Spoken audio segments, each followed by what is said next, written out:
Dès son origine, cette curieuse poupée connaît un destin particulier. Regedy Ann, littéralement Anne Chiffon, est née de l'imagination de l'écrivain Johnny Gruelle dans les années 20.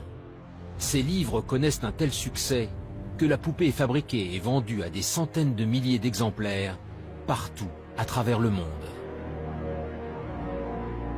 C'est même devenu une poupée de collection, on peut dire. C'est vraiment quelque chose, un objet qui est rare, qui est dur à trouver. Et c'est ce qui attire en fait la mère sur ce cadeau. Elle vaut très cher même à l'heure actuelle, jusqu'à 1000 $, voire plus, selon la poupée qu'on cherche. Donna est effectivement ravie de ce cadeau. Elle l'emballe dans ses cartons et voilà, elle part avec. Mais malheureusement, c'est peut-être là l'erreur qu'elle a faite. Car une fois installée dans son nouvel appartement, Donna Jennings dépose cette poupée apparemment inoffensive sur son lit. Les deux étudiantes ignorent encore tout des étranges phénomènes auxquels elles vont bientôt faire face.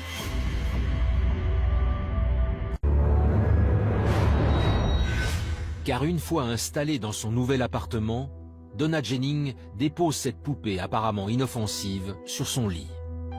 Les deux étudiantes ignorent encore tout des étranges phénomènes auxquels elles vont bientôt faire face. Les premières semaines, tout se passe bien. Les deux étudiantes vaquent à leurs petites occupations. Mais au bout d'un certain temps, elles commencent à remarquer quelques petits événements curieux. Elle remarque effectivement qu'elle bouge. Alors c'est très subtil, c'est très léger. Au début, ça va être anodin. Des bras, par exemple, croisés, qu'on va retrouver décroisés. Plusieurs semaines après, quand même, là, les choses s'intensifient. Elles vont remarquer, par exemple, que la poupée qu'elles ont laissée le matin dans la chambre, eh bien, le soir se trouve dans le salon. Et là, ça commence à les intriguer beaucoup. Pensant avoir affaire à un canular, les deux étudiantes décident de piéger l'appartement.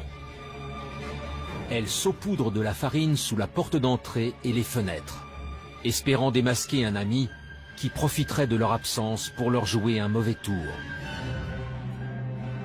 Et elle rentre le soir, et la poupée a encore bougé. Elle s'est déplacée dans une autre pièce. Mais là, surprise, aucune marque de pas. Personne n'est rentré dans l'appartement. Ils ont retrouvé en fait la poupée à genoux. C'est pas une position de prière, mais elle tient sans rien autour en fait. C'est impossible qu'elle tienne comme ça avec aucune articulation, C'est une poupée de chiffon. Cette mystérieuse poupée serait-elle animée par une force invisible? Persuadée de devenir folle, Donna et son amie Angie tentent de se rassurer auprès de Lou, le petit ami de Donna. Lorsque le jeune homme saisit la poupée, il est alors envahi par une terrifiante sensation.